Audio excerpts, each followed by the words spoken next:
Aqui é Denis, canal Escola da Prática, e o assunto hoje é laje maciça ou laje pré-moldada?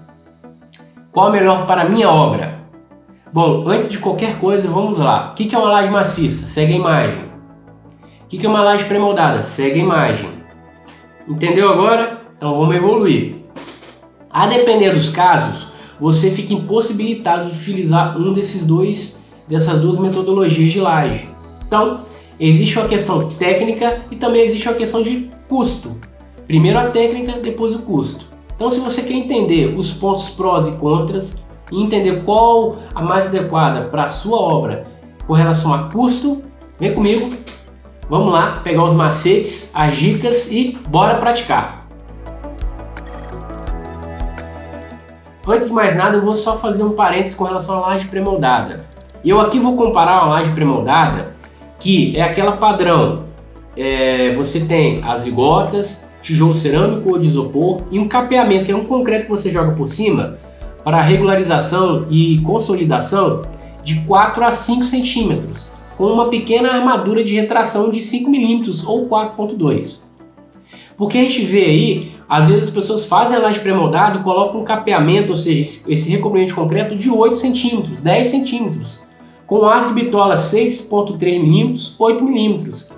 Nesse caso, a laje pré-moldada ela não vai ter a vantagem que ela pode fornecer com relação a custo, vai ficar muito cara. Aí a maciça é muito melhor. Então fica atento com esse excesso de zelo, às vezes por parte de quem está fazendo, construindo, você acaba tomando a decisão antieconômica. Então, se for esse caso, a laje pré-moldada perde sempre, é sempre a maciça. Então fica atento a esse detalhe, ok?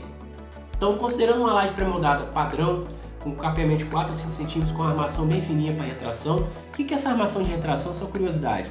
Porque a laje, quando ela perde água, ela tende a trincar. Então você coloca uma armação de retração para não dar as fissuras de cima, para você não ver, tá bom? Então vamos lá.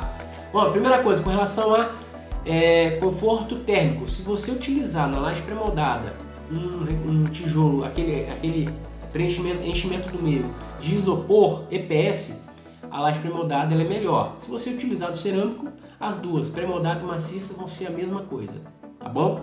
Com relação a vibração, ou seja, pisar e ter aquela sensação de que está vibrando.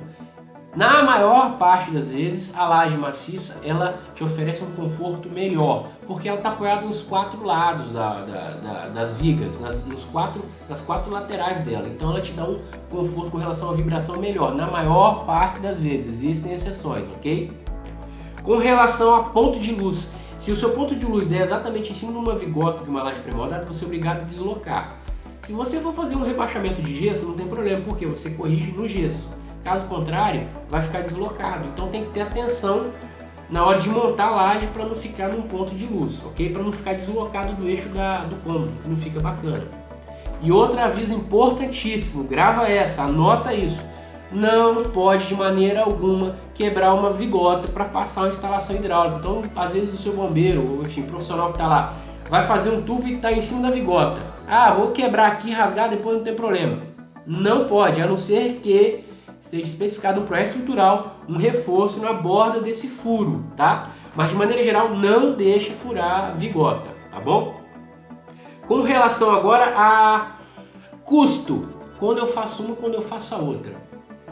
Quando eu não posso de maneira alguma utilizar a laje pré-moldada, que vem antes do custo, quando você tem um balanço, você não consegue equilibrar isso, não vale a pena, até mesmo economicamente, não só tecnicamente, não vale a pena você utilizar uma laje pré-moldada. Então balanço de 2, 3, 4, 5 metros, 6 metros, utiliza a laje maciça, tá bom? Não utiliza a laje pré-moldada. E com relação a custo, imagine que você tem uma laje 4x4, tá? Vou resumir para você. Se você quiser essa composição de custo, me manda nos comentários que eu te passo os valores que eu considerei para essa análise.